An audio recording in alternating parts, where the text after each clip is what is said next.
So guys आज शाम को 7 बजे एक लाइव सेशन है। लिंक डिस्क्रिप्शन बॉक्स में आपको मिल जाएगा। 7 बजे अगर आप लोग चाहो तो ज्वाइन कर सकते हो, फ्री ऑफ कॉस्ट है, पैसा एक नहीं लगेगा आप लोग का, ठीक है। तो चाहो तो ज्वाइन कर लेना।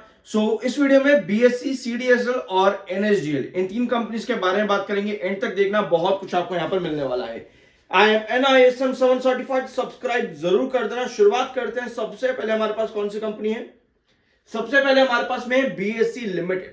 बीएससी लिमिटेड का नया शेयर होल्डिंग पैटर्न आ चुका है दिसंबर 2025, जहां पे एफआईएस की होल्डिंग में इंक्रीज आया 17.45%।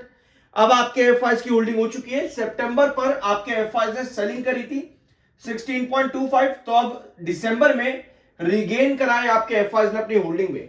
और डीआईएस जो कि पिछले 3 क्वार्टर से लगातार खरीद रहे हैं, यहां पर डीआईएस की होल्डिंग भी हो चुकी है 23.74% फ्रॉम 19.91%। और पब्लिक ने इस पूरे समय में बेचा है। पब्लिक की होल्डिंग हो चुकी है 63.76 से 58.73।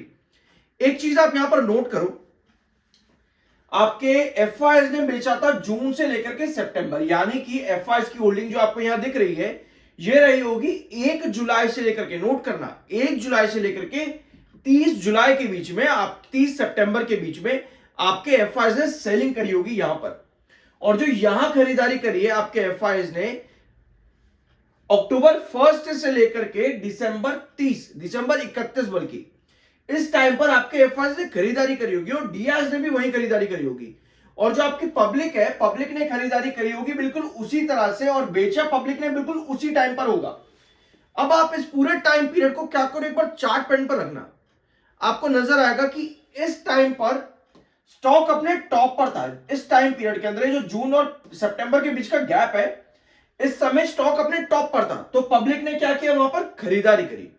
और जब स्टॉक अपने बॉटम पर आए इस टाइम पर लगभग 2020 रुपए पे, तो पब्लिक ने बेच दिया। ये होती है कंसिस्टेंसी। एफआईएस और डीआईएस यही चीज का वेट करते हैं। पब्लिक उसी समय को खराब कर जाती है।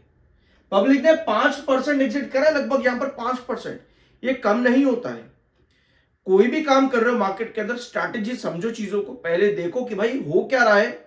अब क्या होगा, ये एफआईएस और डीआईएस ने खरीदारी करी है। अब पब्लिक क्या करेगी, भाई एफआईएस और डीआईएस ने खरीदा है, हम भी खरीद लेते हैं, कुछ तो होगा यहां पर, तभी इन्होंने लिया है। लेकिन पब्लिक ये नहीं देखती कि इन्होंने कब खरीदा होगा, 1 अक्टूबर से 31 दिसंबर के बीच में। और आज क्या तारीख है भैया, आज है 20 जनवरी, आज के दिन है, आज 20 जनवरी। पब्लिक ये नहीं देखती कि ये डाटा पुराना आता है, ये डाटा पुराना आता है। हो सकता है भैया हम ये आज डाटा देख रहे हैं और ये एफआईएस और डीआईएस इतने टाइम के अंदर थोड़ा एग्जिट करके गए हो, हम ये नहीं देखते। तो जब भी आपके पास होल्डिंग पैटर्न आता है, वो आपको देखना होता है कि कितने गैप के अंदर है, ये गैप आपको देखना होता है कितना है। आई होप कि आपको ये पॉइंट यहां पर क्लियर हो गया होगा।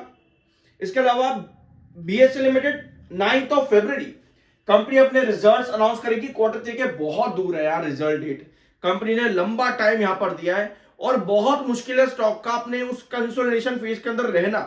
2620 से लेकर के 2720, अभी पिछले 3 सेशन लास्ट वीक 2850 तक आप चले गए, लेकिन क्योंकि भैया वो 2720 के बाद का रिस्ट्रिक्शन है, रिजेक्शन पॉइंट है, तो वहां से आप फिर नीचे आए। अभी उसको देखेंगे हम यहां पर। पहले आप आओ अगले सीडीएसएल पर। अब सीडीएसएल में कंपनी 31 जनवरी को अपने रिजल्ट अनाउंस करेगी, तो सीडीएसएल की डेट भी काफी दूर है अभी, और सीडीएसएल की होल्डिंग में भी चेंज आया है। 15% एफआईएस अभी भी उतर रही है। डीआईएस की होल्डिंग 11.454 से, डीआईएस 11.54 से 12.40 हो चुके हैं।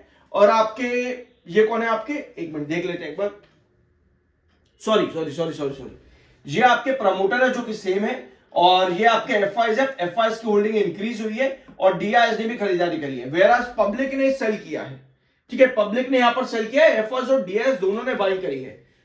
इसके रिजल्ट की डेट हमने यहां पर देख लिए। अब आते हैं एनएसडीएल पे। एनएसडीएल ने भी आज ही के दिन अपनी Q3 के रिजल्ट्स की डेट अनाउंस करी है। 28 जनवरी कंपनी अपने रिजल्ट देगी एनएसडीएल। अब तीनों कंपनीज पर गिरावट है। एक तो रीजन है मार्केट, आपको पता है एमएससी इंडेक्स भी एक आ सकता है मार्केट के अंदर, मैंने इसके ऊपर अपडेट दे रखी है, आज से लगभग पिछले हफ्ते डिस्कस हम लोगों ने करी थी उस अपडेट को। तो एमएससी इंडेक्स आ सकता है, इसकी टेंशन भी आपके बीएससी और एनएससी को है, तो ये चीज भी मार्केट में नेगेटिव है।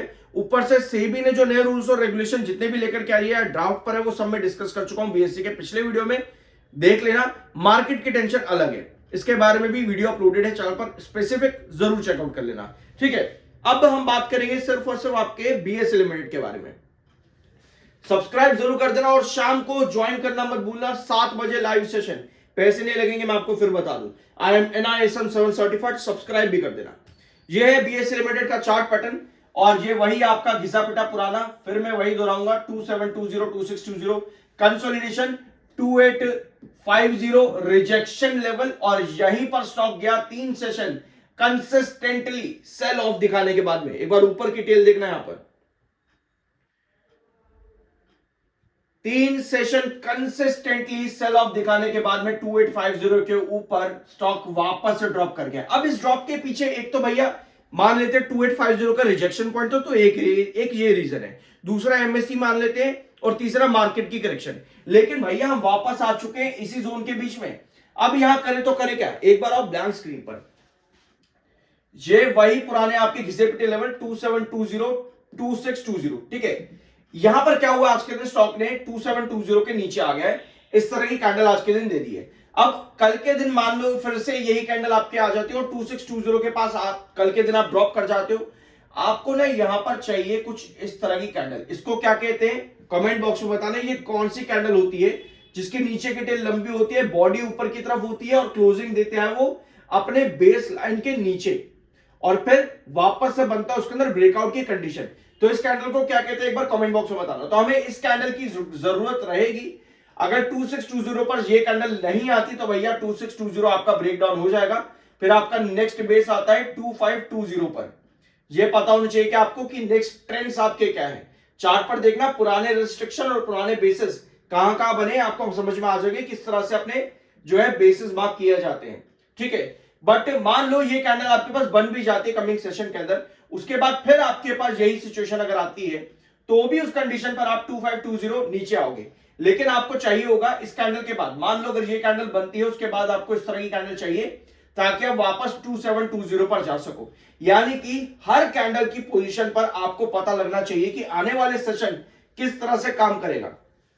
ये स्ट्रैटेजीज होती है शॉर्ट टर्म के अंदर जो अभी हमने यहां पर डिस्कस करी। अगर आप लॉन्ग टर्म पर काम कर रहे हो किसी भी कंपनी पर, इसके लिए चैनल पर बीएससी लिमिटेड के वीडियोस कई सारे अवेलेबल हैं कि लॉन्ग टर्म पर बीएससी लिमिटेड में आपको किस तरीके से काम किया जाता है या कैसे आप कर सकते हो, जरूर देखना। ये शॉर्ट टर्म का ट्रेंड है, लॉन्ग टर्म के लिए वीडियोस ऑलरेडी मैं डिस्कस कर चुका हूं, किस तरह से आप फंडामेंटल्स, फाइनेंशियल्स, रेशियोज को समझ करके बीएससी लिमिटेड के अंदर लॉन्ग टर्म में क्या कर सकते हो, क्या नहीं कर सकते।